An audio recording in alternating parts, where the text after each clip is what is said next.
Each week, Wells Fargo Bank brings us stories of athletes who have overcome adversity in their lives to succeed in school and in sports. Our Marissa Levis is here with the story of war, a venomous snake, and rap music.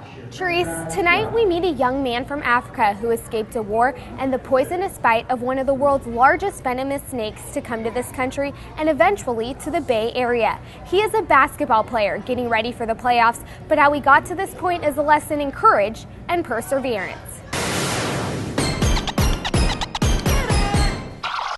I've been far away, heading the wrong way, but imagine a 6-year-old alone and wandering the streets of war-torn African nation of Sierra Leone. That is part of Lansana Lapia's story. Lansana's village was conquered by soldiers and his mom was brutally killed during the attacks.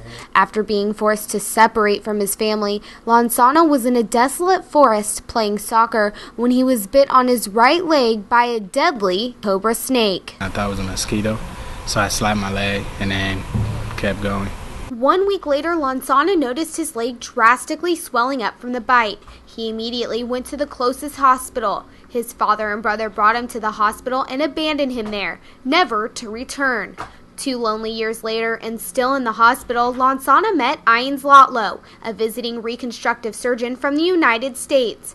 Ian was immediately approached to amputate Lansana's infected leg, but he declined to do that surgery. Instead, there was a much more optimistic plan. We took a film back to the United States, and then they were able to get him out of the country,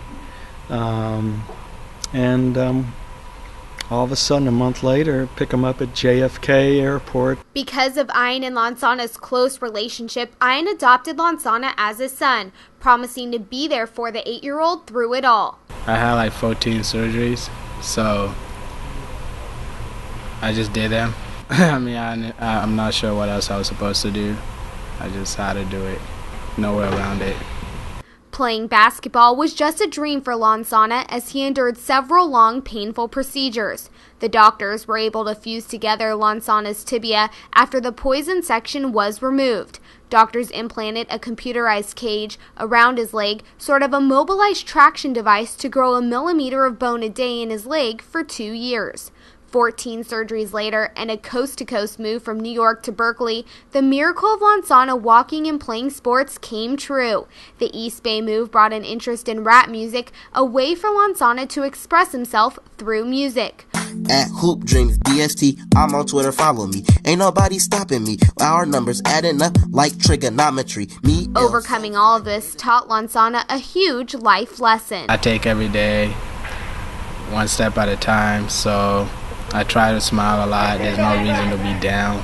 There's no reason to go around being mad all the time. But with all of Lansana's good days, there are always difficult ones, remembering the misfortunes he had to overcome to be where he is today.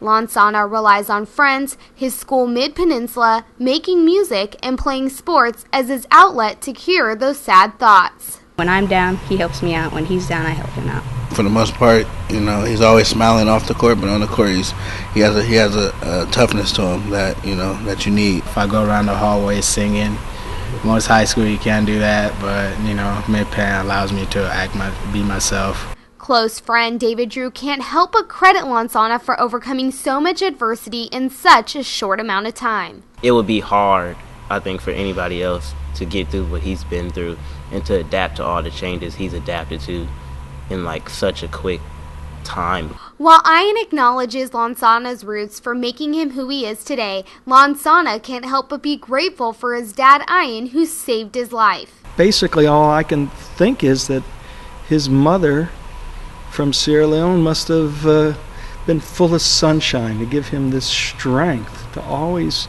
be smiling and perseverance. I'm very thankful. Everything I do because of him, and I gotta improve.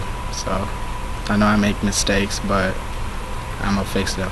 It's a bond formed 10 years ago, despite the lack of a common language or background. Just a newfound love between an unlikely father and son. And I want to you say. Lansana hopes to return to Sierra Leone sometime in the near future, reuniting with some of his brothers and sisters, but until then he is focused on attending college, getting a mechanical engineering degree, and hopefully developing a futuristic car like the Batmobile. Yeah, and this is one of the most incredible stories I've ever heard, and to see him running up and down the court with a fused ankle, and you can see the scars on his leg, it's just amazing. With this happy-go-lucky guy singing through the hallways, unbelievable. Such a good kid. I wish him the best. Absolutely.